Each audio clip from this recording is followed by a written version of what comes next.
Assalamualaikum warahmatullahi wabarakatuh. Bismillahirrahmanirrahim. Alhamdulillahirabbil alamin. Allahumma shalli ala sayyidina Muhammadin wa ala alihi wa sahbihi ajma'in, amma ba'd.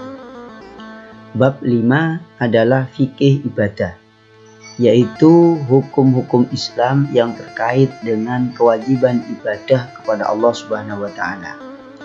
Yang pertama, sejak kapankah kewajiban agama itu harus dilakukan oleh setiap muslim atau muslimah?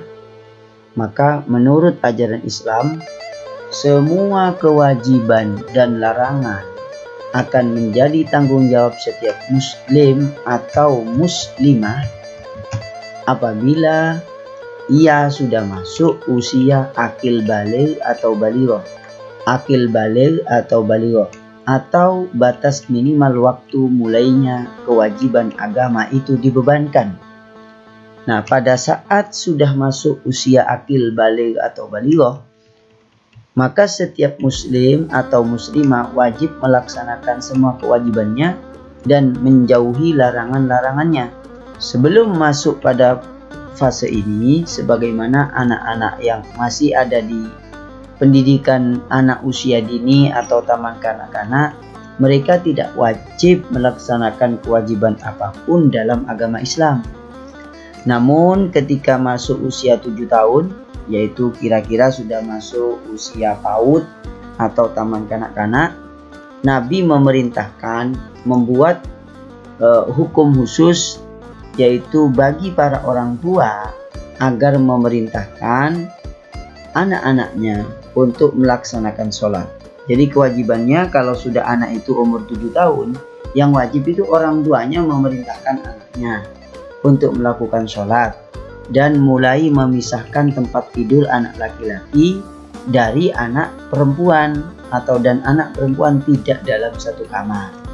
Sebagaimana hadis riwayat Imam Abu Dawud bahwasanya dari Amr bin Shu'aib, dari bapaknya, dari mbahnya berkata, qala Rasulullah sallallahu alaihi wasallam, muru auladakum bis sholati wa hum abna wa sab'i sinin. Perintahkanlah anak-anak kalian untuk melakukan sholat yang mana mereka sudah berusia 7 tahun. Wadribuhum 'alaiha wa hum abna'u 10 sinin, dan berilah pukulan kepada mereka, yaitu sanksi kepada mereka apabila mereka meninggalkan sholat sementara mereka sudah berusia 10 tahun. Wa farriqu bainahum fil madaji', dan pisahkanlah mereka itu di tempat tidurnya, pisahkan antara laki dan perempuan. Hadis riwayat Abu Dawud. Dari pemahaman hadis ini, apabila kewajiban atas suatu perkara itu diperintahkan, seperti dalam hal ini perintah sholat itu sudah harus disampaikan dan diperintahkan, maka semua syarat untuk bisanya melaksanakan kewajiban perkara tersebut, yaitu sholat, harus diajarkan kepada semua anak-anak muslim atau muslimah, sehingga mereka bisa melaksanakannya dengan benar dan sah. Yang dimaksud syarat di sini adalah semua pengetahuan yang berhubungan dengan kewajibannya dan larangannya di dalam agama Islam harus diberitahukan. Dengan demikian, wajib memasukkan ke lembaga-lembaga pendidikan keagamaan itu sudah menjadi kewajiban secara otomatis, karena di lembaga pendidikan itu akan diajarkan tentang kewajiban agama. Adapun yang harus diketahui terlebih dahulu adalah masalah yang berhubungan dengan ibadah dan syarat-syaratnya. Nah, dalam hal ini, apabila perintah sholat itu sudah diajarkan, maka syarat sahnya sholat pun harus diajarkan, yaitu dalam hal ini wudhu. Kalau sholat diajarkan, berarti syarat sahnya sholat diajarkan, seperti wudhu, berarti tata cara wudhu yang benar, dan yang kemudian syarat sahnya sholat menutup aurat, dan lain-lain. Kemudian yang berikutnya, kita berpindah pada pasal atau masalah yang berhubungan dengan tanda-tanda masuknya usia balik. Artinya seorang anak itu bisa diklaim ini sudah baligh atau sudah balighah jika perempuan itu kapan? Nah, ini keterangan di dalam kitab Matan Safinatun Najah. Alamatul bulugh, tanda-tanda baligh itu ada 3. Yang pertama adalah sempurnanya, ya, sempurna berusia, sempurna tamamu khamsa asyrata sinin, yaitu sempurnanya usia 15 tahun. Anak yang sudah masuk usia 15 tahun, laki atau perempuan, berarti itu sudah baligh, maksimal 15 tahun. Dan ini merupakan batas maksimal untuk menentukan bahwa seseorang itu sudah masuk usia akil baligh, artinya sudah wajib melakukan perintah agama. Yang kedua, walaupun belum usia 15 tahun, ya, tetapi dia sudah bermimpi basah, artinya bermimpi bersetubuh, lalu keluar sperma bagi laki-laki maupun perempuan. Biasanya sudah usia di atas usia 9 tahun. Maka walaupun belum usia 15 tahun, tapi sudah bermimpi basah, mimpi bersetubuh lalu mengeluarkan sperma alias mungkin bagian kelaminnya itu basah, maka itu sudah mulai wajib melakukan kewajiban agamanya. Nah, yang berikutnya ini khusus perempuan. Yang ketiga, tanda-tanda masuk usia baligh. Kalau perempuan itu balighah istilahnya, selain sudah mimpi basah atau yang ketiga ini adalah dia keluar darah haid. Biasanya setelah masuk usia 9 tahun itu dimungkinkan anak perempuan itu mengalami masa menstruasi. Nah, sejak mengalami masa menstruasi, walaupun belum berusia 15 tahun, maka anak tersebut wajib melakukan agama, berarti sudah wajib semua perintah agama itu. Pertanyaannya adalah bagaimana cara mengetahui bahwa anak ini sudah wajib, sudah harus melakukan semua kewajiban agamanya?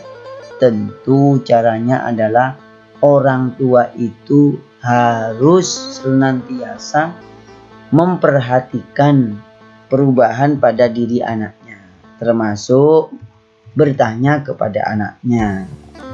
Nah, karena ini masalah agama. Bila seseorang sudah mengalami tanda-tanda tersebut, salah satu di antara 3, yaitu tadi berusia 15 tahun sempurna, atau belum 15 tahun sudah mimpi basah, atau mengalami haid, maka berarti sudah wajib, ya, dirinya sudah berkewajiban melakukan perintah agama dan harus meninggalkan semua larangan-larangannya, dan sudah tercatat sebagai orang yang berbuat dosa jika meninggalkan perintah agama. Nah, yang berikutnya yaitu yang wajib diajarkan di sini, yaitu syaratnya orang melakukan kewajiban sholat, misalnya, yaitu bersuci dari najis. Kata najis berasal dari bahasa Arab yang artinya secara bahasa adalah berarti al-qadharah, kotoran, sesuatu yang kotor. Sedangkan dalam istilah ilmu fikih, najis adalah sesuatu yang kotor yang diperintahkan oleh syariat untuk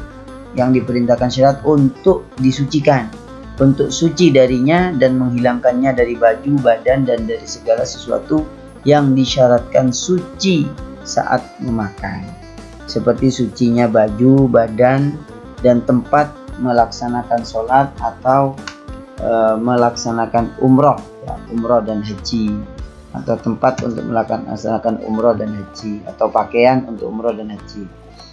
Ibnu Hajar Al-Haytami dalam kitab Tuhfatul Muhtaj menjelaskan bahwa najis dalam definisi syariat adalah perkara kotor yang mencegah sahnya sholat. Perkara kotor yang mencegah sahnya sholat. Adapun sesuatu apapun yang keluar dari 2 jalan, depan belakang, maka dihukumi najis. Sedangkan contoh perkara atau sesuatu yang dianggap najis menurut syariat adalah 1.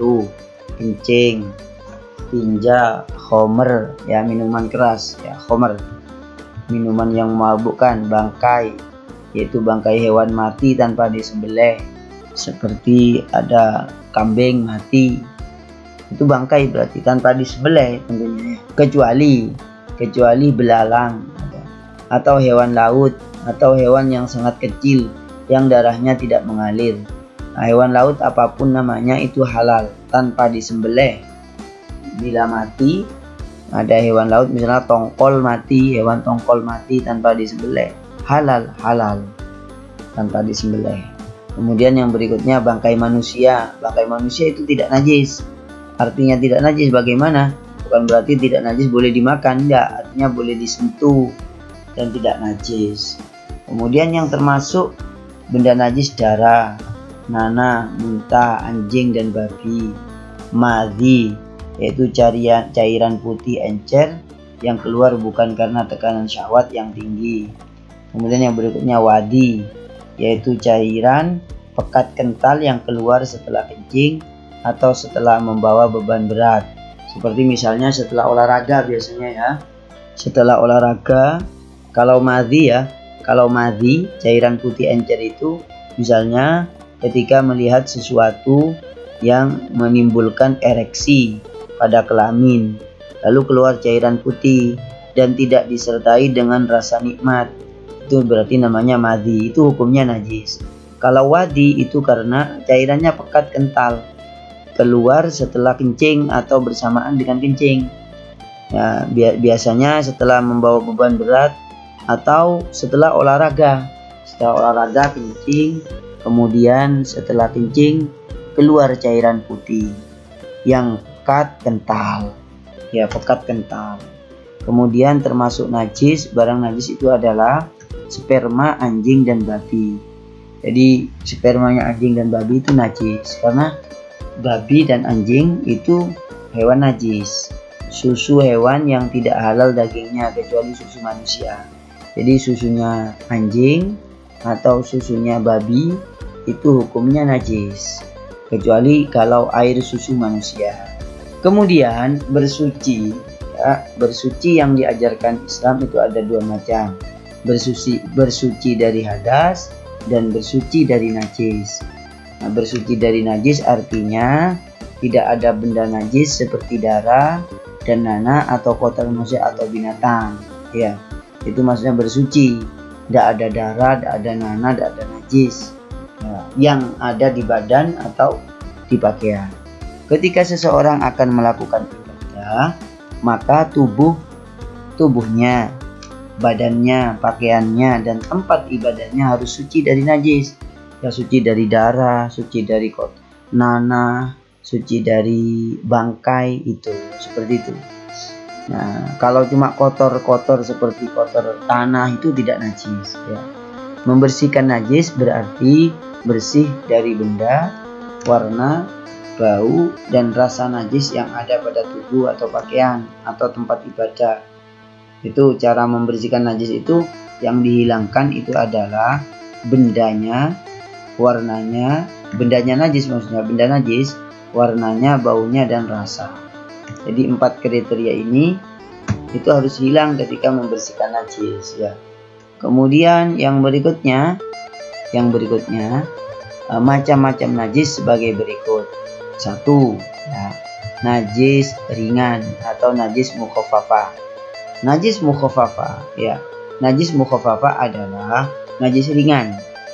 Nah, kenapa kok dianggap ringan? Karena cara mensucikannya sangat ringan. Cukup dilakukan memercikkan air pada najis tersebut. Satu-satunya najis ini adalah air kencing bayi laki-laki yang belum makan apapun kecuali air susu ibu.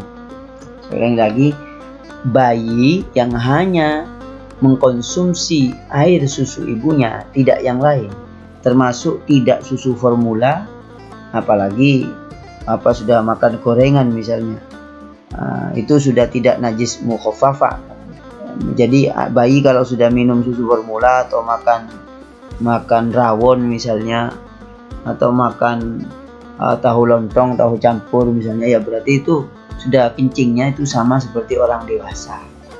Seperti itu. Nah, tapi kalau hanya minum ASI, maka najisnya itu najis mukhaffafah, najis ringan. Cara mensucikannya ya cukup dipercikan air. Misalnya ada bayi hanya minum ASI, dia pipis ke pakaian kita, maka pakaiannya itu cukup dilap, tidak usah dicuci, dilap pakai tisu lalu dipercikan air, dilap lagi, sudah selesai, sudah suci itu. Sedangkan kencingnya bayi perempuan, cara mensucikannya seperti kencingnya orang dewasa. Ini hanya berlaku untuk kencing bayi laki-laki. Kalau kencingnya bayi perempuan, baik sudah minum baik hanya minum ASI atau sudah minum susu formula dan makan makanan yang lain, maka dihukumi sama kencingnya ya dengan orang dewasa. Kalau bayi perempuan, ya baik walaupun hanya minum ASI ya, tetap hukumnya sama seperti bayi perempuan. Seperti orang dewasa, ya seperti orang dewasa. Ini sebagaimana sabdanya Nabi dari Ali bin Abi Thalib bahwa Rasulullah bersabda fi baulir radhi, tentang kencingnya bayi laki-laki, yumdahu baulul gulam, bayi laki-laki kencingnya itu cukup dipercikkan air. Wayu salu baulul jariyah, sedangkan bayi perempuan kencingnya itu harus dibasuh, harus disucikan seperti orang dewasa. Demikian. Yang kedua adalah najis mughalladzah. Najis ini disebut najis mughalladzah karena tidak bisa suci begitu saja dengan mencuci dan menghilangkannya secara fisik, tetapi harus dilakukan dengan cara tertentu. Ya, dengan cara tertentu. Mencuci objek yang terkena najis, misalnya pakaian misalnya, ataupun badan misalnya, itu harus dicuci yang terkena najis dengan air sebanyak 7 kali, ya, sebanyak 7 kali, dan salah satunya dengan dicampur dengan tanah atau dicampur dengan lumpur. Najis mughalladzah ini namanya, karena pencucian 7 kali ini semata-mata hanya karena tunduk kepada perintah Allah dan melaksanakan petunjuk Allah yang diperintahkan melalui Nabi Muhammad SAW. Lalu apakah yang tergolong dengan najis mughalladzah itu atau najis berat itu? Yaitu adalah apabila seseorang itu pakaian atau badan atau benda, barang pekakas itu dijilat anjing, sebagaimana sabda Nabi dari Abu Hurairah, idza walagha al-kalbu fi ina'i ahadikum, qala Rasulullah sallallahu alaihi wasallam, idza walagal qalbu fi ina'i ahadikum falyurikhu summa liyaghsilhu sab'a marratin idauna biturab. Rasulullah bersabda, ketika anjing menjilat wadah salah satu di antara kalian, menjilat wadahnya kalian, seperti menjilat piring, menjilat sepatu dan lain-lain, maka tumpahkan isinya, kemudian basuh 7 kali, dan salah satunya dicampur dengan debu atau tanah. Hadis riwayat An-Nasa'i. Dalam riwayat Imam Muslim dan Al-Baihaqi disebutkan dengan redaksi cara penyampuran air dengan debu itu atau tanah sebagai berikut: ulahunna au akhirahunna biturab au ukhrahunna biturab. Ulahunna au ukhrahunna biturab.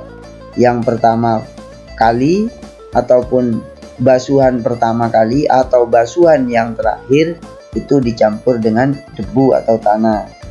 Nah, yang ketiga ini adalah najis pertengahan atau najis sedang, ya.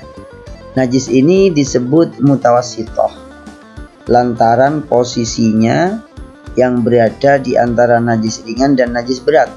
Kalau najis ringan tadi itu adalah kencingnya bayi laki-laki yang hanya minum ASI, itu kencing najis mukhaffafah, najis ringan.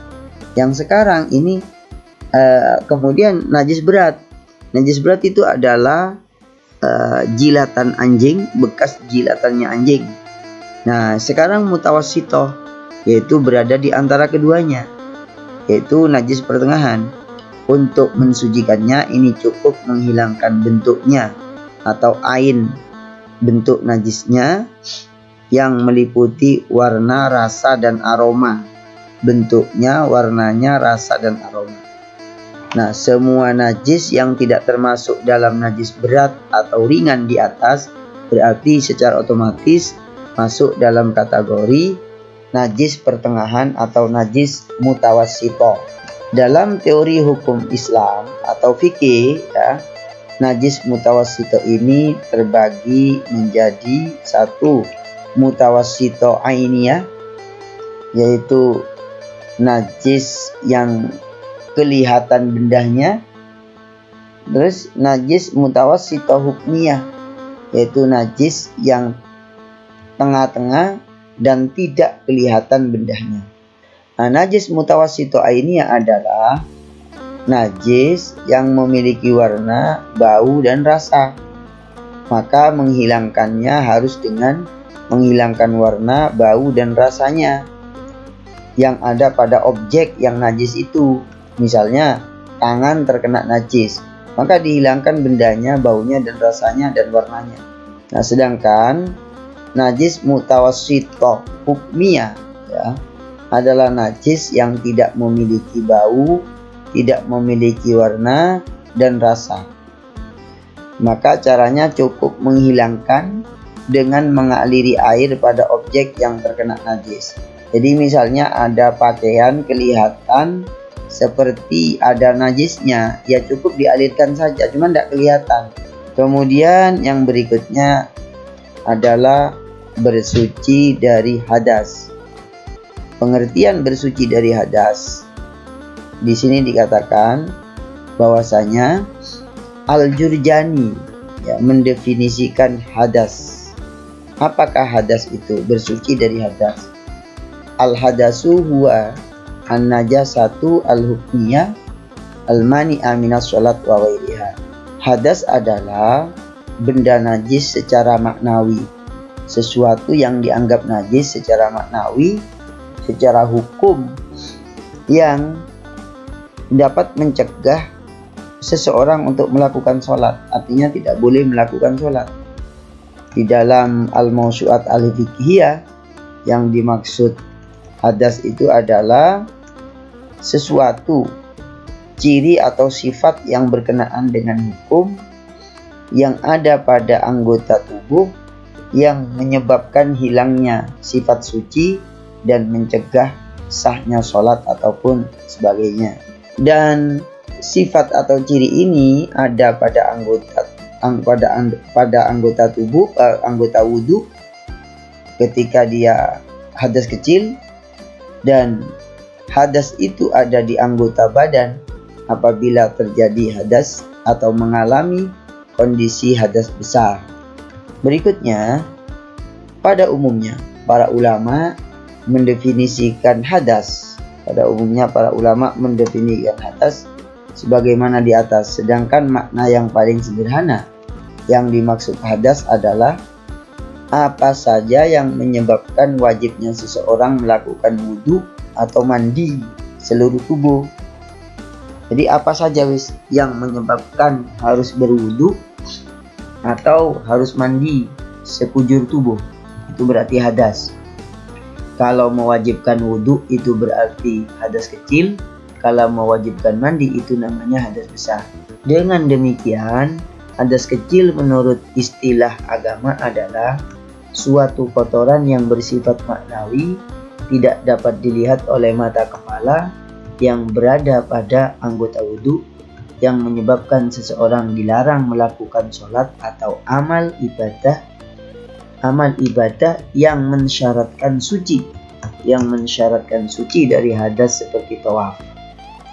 Seperti ibadah tawaf maksudnya. Hadas kecil ini tidak akan terhapus melainkan dengan cara berwudu. Jadi kalau hadas kecil hilang bisa hilang setelah berwudu. Selama seseorang itu tidak mengalami sesuatu yang membatalkan wudunya, maka selama itu pula ia bersih dari atau suci dari hadas kecil. Mengapa disebut hadas kecil? Karena yang menyebabkan batal wudu hanya bagian tertentu saja, seperti dubur, kubul, atau kemaluan belakang dan depan. Artinya ketika orang itu pipis, berarti wudunya batal. Atau orang itu keluar angin atau kentut, itu berarti wudunya batal. Seseorang disebut berada dalam kondisi hadas kecil manakala ia mengeluarkan sesuatu dari dubur atau kubulnya berupa apa saja. Satu, ini ya, batal wudu, ya, buang air kecil atau buang air besar. Jadi wudunya seseorang itu batal apabila buang air kecil atau buang air besar, atau keluar apa saja, ya, atau keluar apa saja dari jalan depan atau belakang. Misalnya duburnya keluar permen, misalnya duburnya keluar permen, duburnya keluar pipisnya keluar pokari misalnya, maka itu batal wudunya itu batal walaupun keluar pokari. Kemudian B, mengeluarkan kentut. Nah, mengeluarkan kentut itu batal wudunya, sebagaimana sabda Nabi, idza fasa ahadukum, apabila kalian itu, salah satu kalian itu kentut, maka kalian sorif, maka berparinglah, faliyatawaddo, berwuduklah dan ulangi sholatnya. Ini gambaran anak yang suka kentut, ya, gambarannya anak yang suka kentut ini. Kalau mentut berarti batal wudu, harus wudu lagi. Kalau dalam keadaan sholat berarti sholatnya batal, harus ulang wudu dan ulang sholat. Termasuk hadas kecil di sini adalah mengeluarkan madhi atau wadi, sebagaimana keterangan di atas, ya, bahwasannya madhi itu adalah cairan encer yang keluar karena tegangan syahwat atau lagi ereksi lalu keluar cairan. Kemudian sedangkan wadi itu cairan kental yang karena disebabkan keluar bersamaan kencing yang disebabkan beban berat atau mungkin setelah ikut olahraga dan lain-lain. Itu najis berdasarkan hadis bahwasanya Sayyidina Ali mengatakan, aku ini adalah laki-laki yang sering keluar madhi, dan aku wa kuntu astahi, dan aku malu an as'ala Rasulullah, untuk bertanya Nabi sallallahu alaihi wasallam, lima kanati ibnatihi, karena putrinya itu adalah istrinya Sayyidina Ali, sehingga malu bertanya. Akhirnya aku fa'amartu al-Miqdad bin al-Aswad fas'alahu faqala yusalu dzakaruhu wa yatawaddau, atau yaghsilu dzakaruhu wa yatawaddau. Perintah Sayyidina Ali untuk membasuh kemaluannya dan berwudu. Nah, berarti kalau keluar madi itu cuma batal wudunya. Sedangkan mani, sperma itu mewajibkan mandi. Tapi kalau wadi dan madi tidak. Yang berikutnya yang membatalkan wudu yaitu adalah menyentuh kelamin tanpa penghalang. Ya, menyentuh kelamin tanpa penghalang itu batal wudunya, sebagaimana hadis riwayat Al-Baihaqi, Imam Malik, Imam Nasai dari Busra bintu Sofwan, bahwasanya beliau mendengar Rasulullah SAW bersabda, idza massa ahadukum dzakarahu falyatawadda, apabila salah satu di antara kalian itu menyentuh kelaminnya maka wajib berwudu, berarti wudunya batal. Ya, berarti wudunya batal. Berikutnya batal wudu karena tidur nyenyak, yaitu posisi miring atau terlentang ya, tanpa menetapkan pinggulnya di atas lantai. Nah, berarti tidur terlentang, tidur miring atau terlentang, batal wudunya. Nah, sebagaimana hadis Nabi, inamal ainani wika usahi, sesungguhnya kedua mata itu adalah talinya wika usahi, talinya dubur. Faidza namatil ainu istatlaqa alwika. Apabila mata itu sudah tidur, maka talinya itu lepas.